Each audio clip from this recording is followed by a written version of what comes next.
असम के पूर्व मुख्यमंत्री और कांग्रेस नेता तरुण गोगोई का सोमवार को दोपहर निधन हो गया। 86 साल के तरुण गोगोई पिछले महीने ही कोविड-19 संक्रमण के बाद ठीक हुए थे, लेकिन उसके बाद उन्हें इस बीमारी के बाद होने वाली जटिलताओं ने घेर लिया।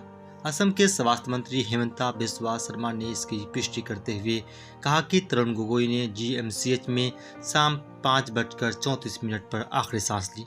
तरुण गोगोई का पार्थिव शरीर लोगों के अंतिम दर्शन के लिए मंगलवार को शंकरदेव कला क्षेत्र में रखा जाएगा।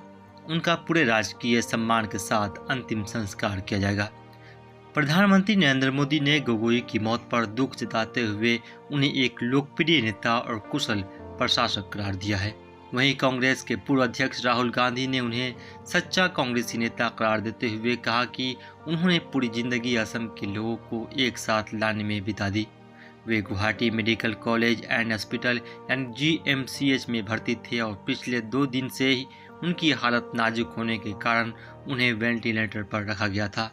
सोमवार सुबह उनकी हालत बेहद खराब बिगड़ जाने की खबर के बाद असम के मुख्यमंत्री सर्बानंद सोनोवाल डिब्रूगढ़ में अपने सभी कार्यक्रम को स्थगित कर गुवाहाटी पहुंचे। तरुण गोगोई के बेटे और सांसद गौरव गोगोई ने 21 नवंबर को ही यह खबर ट्विटर के जरिए दी थी कि उनके पिता के सभी अंगों ने काम करना बंद कर दिया है। असम के स्वास्थ्य मंत्री हेमंता बिस्वा शर्मा अस्पताल में तरुण गोगोई के बेटे गौरव गोगोई के साथ मौजूद थे। तरुण गोगोई 3 बार असम के मुख्यमंत्री रह चुके हैं। Bureau report, Miller times.